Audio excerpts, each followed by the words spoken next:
Hello বন্ধুরা, good morning. সবাই কেমন আছো? আশা করছি সবাই খুবই ভালো আছো। আবার একটি নতুন দিনে নতুন ব্লগে তোমাদের সবাইকে স্বাগতম। তো এই দেখো, সকালবেলা উঠে করে আমি আগে ব্রাশটা করে নিচ্ছি। ছেলে উঠে টিউশন পড়তে বসে গেছে। আমি আর আমার মেয়ে উঠে পড়ে আগে ব্রাশটা করে নিচ্ছি। এবারে চা বানাবো, মানে যা কাজকর্ম, ঘর ঝাড়ু লাগানো, বাসন ধুলাই করবো, অনেক কিছুই কাজ। আজকে আমি উঠেছি সকাল 6টাতে, কিন্তু উঠে করে এতটাই ঠান্ডা, আমি কোনো কিছু কাজ করতে পারিনি, চুপচাপ বসেছিলাম। তারপরে এবারে জানি যে ছেলের টিউশনের স্যার আসবে, মানে আমাকে উঠতেই হবে। উঠে এই ছেলেকে রেডি করিয়ে বসিয়ে দিয়েছি ওকে। এরপরে আস্তে আস্তে করে কাজ করব। তো তোমাদের সঙ্গে আজকে একটা কথা শেয়ার করি। আমি যখন বিয়ের প্রথম প্রথম না, এই মানে ঘুম থেকে ওঠা নিয়ে ভীষণ ঝামেলা হতো, ভীষণ। মানে কি বলবো, তখন নতুন নতুন, এবার সবারই হয় এটাই, যে সবাই পড়াশোনার লাইফ থেকে চট করে একটা বিয়ের সম্পর্ক। তারপরে আমাদের ক্ষেত্রে একটা ব্যাপার হয় কি বলো দেখি, যে আমাদের হাজব্যান্ড বাড়িতে থাকে না। মানে যে হাজব্যান্ডের যে সাপোর্ট, এই দেখো মাঝখানে একটা কথা বলছি, আমার মেয়ে কিরম করে কিংবা দাঁতগুলো দেখাচ্ছে দেখো, ও এরকম ভিডিও চললেই এবারে ও এসে করে মুখটা এমনি এমনি করবে। তো যেটা বলছিলাম, হাজব্যান্ড না থাকলে যে সাপোর্টটা পাওয়া যায় না, সেটা তোমরা সবাই জানো। যাদের যাদের হাজব্যান্ড বাইরে থাকে তারা খুব ভালোভাবে বুঝতে পারবে যে শ্বশুরবাড়িতে মানে আমাদের পজিশনটা কীরকমভাবে। তবে না, সবার শ্বশুরবাড়ি কিন্তু নয়, কিছু কিছু কিছু কিছু ফ্যামিলির ক্ষেত্রে আমি দেখেছি। তো তাদের ছেলে যখন বাড়িতে আসবে, যেন তারা বিশাল বৌমাকে এত ভালোবাসে, এত আদর যত্ন করে, বৌমাই খারাপ। তো যখন ছেলে না বাড়িতে থাকে, তখন যে তাদের আসল চেহারাগুলো, সবার চেহারাগুলো সব বেরিয়ে আসে। আমারও এক সময় কাটিয়ে এসেছি আমি। তো খুবই কষ্ট হয় এখন যখন ভাবি যে আমি একার হাতেই আমি সব কিছু এ টু জেড, দুটো বাচ্চা সামলানো, পড়াশুনো, এ টু জেড। তখন না প্রচুর মানে কষ্ট হয়, একা একা হয়তো মাঝে মাঝে কেঁদেও ফেলি। কিন্তু অনেকটা অনেকটা এখন স্ট্রং হতে শিখে গেছি। কিন্তু ওইটাই বলে না যে যখন যেটা যার কাজ সেটা সে শিখে নেবে, কিন্তু তাকে একটু সময় দিতে হয়। কিন্তু অনেক ফ্যামিলি সময় দিতে চায় না, যে তুমি বাড়ির বউ মানে তোমাকে আজকেই কাজটাকে শিখতে হবে, আজকেই করতে হবে। তো অনেক কথা বলে ফেললাম, অনেক ইমোশনাল হয়ে ফেললাম। এই দেখো, কথা বলতে বলতে আমার সব কিছু কাজ হয়ে গেছে, আর আমি তোমাদের সঙ্গে ভিডিওটা শেয়ার করতে পারছিলাম না। ভিডিওটা অফ করে সব কাচাকুচি করে নিয়েছি। তো আজকে মোটামুটি অনেক কম জামা কাপড় ছিল, তাই জন্য বলছি না চট করে মেলে দিই, কারণ রোদ্দুরটাও আছে, কিন্তু যদি এবার রোদ্দুর জ্বলে যায়, ওই জন্য ঠান্ডা, তো ঠান্ডার সময় জানোই। তাড়াতাড়ি করে কাচাকুচি করে এবারে স্নান টান করতে হবে, গরমও লাগছে ভীষণভাবে। আমি আজকাল খুবই ইমোশনাল হয়ে পড়ছি, জানি না, একা হাতে তো আজকে অনেক দিন নিজেই সব কিছু করছি, কিন্তু তবুও কেন ওই যে হয় না, মাঝে মাঝে পুরোনো কথাগুলো একবার ধরে দরজায় এসে কড়া নাড়ে, যে তুমি আমাকে একটু মনে করো তোমার কষ্টের দিনগুলো।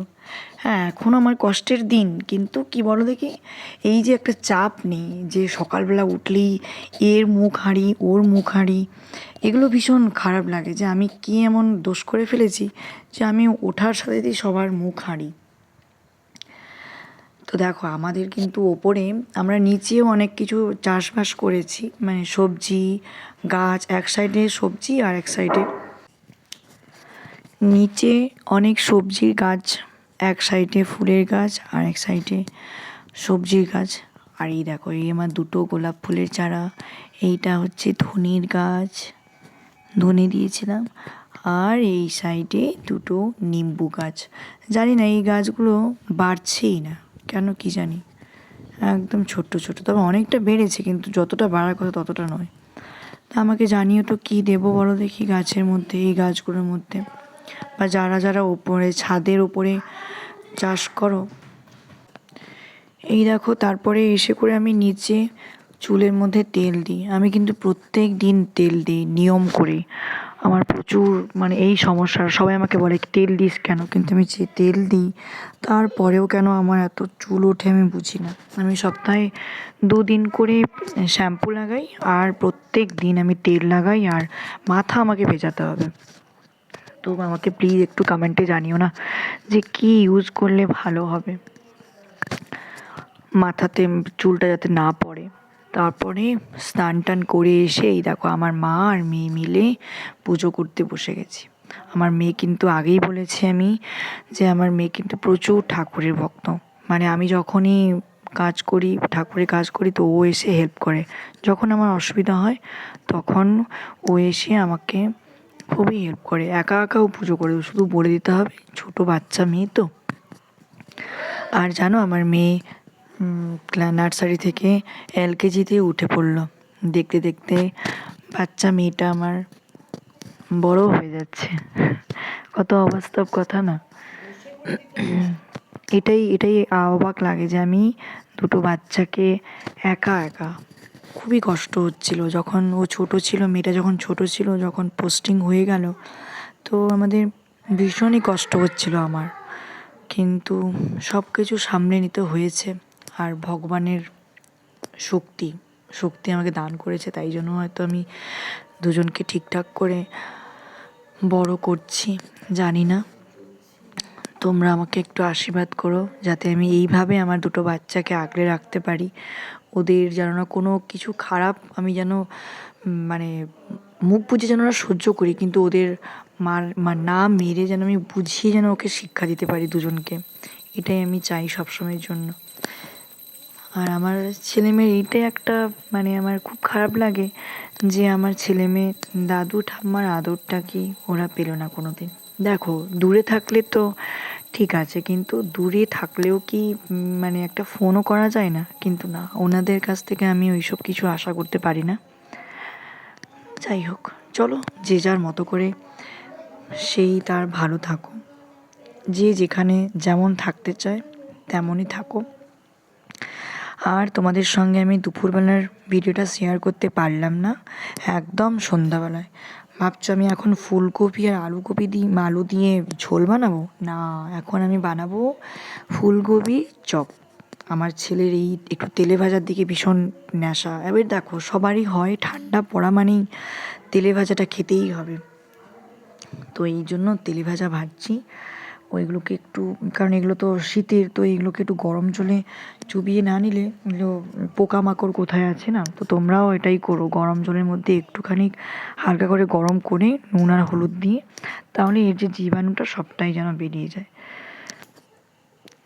বাচ্চা খাবে, আমরাও খাবো, শরীরে তো জানোই আমরা এখন সবটাই যা সবজি খাচ্ছি বাজার থেকে সবটাই মানে সার। তো এই জন্যই চেষ্টা করছি যে মানে বাড়ির মধ্যে যেন সব কিছুটা চাষবাস করতে পারি। এই সবে সবে এসছি তো, আস্তে আস্তে করে সব কিছুটাই আমি করে ফেলবো, শুধু একটু সময় দরকার হবে। এই দেখো আমার মেয়ে এসে দাঁড়িয়ে আছে। এইবারে আমি এগুলো ভাজবো, এগুলো সিদ্ধ করে নেওয়ার পরে একটু একটু করে ভেজে নেব। তো আমার এই ব্লগটি তোমাদের কেমন লাগলো আমাকে প্লিজ কমেন্টে জানিও। যদি কিছু ভুল হয়ে থাকে, প্রত্যেকবার মতোই বলছি, যদি কিছু ভুল হয়ে থাকে তা আমাকে বলো, আমি শুধরে নেব। কিন্তু প্লিজ আমার পাশে থেকো, সাবস্ক্রাইব করে দিও, লাইক করে দিও আর শেয়ার করে দিও। আর সবাই আমাকে খুব ভালোবাসা দিও। আমি তোমাদের জন্য আরও নতুন নতুন ব্লগ নিয়ে আসবো। সবাই ভালো থেকো, সুস্থ থেকো। এই পর্যন্ত, টাটা।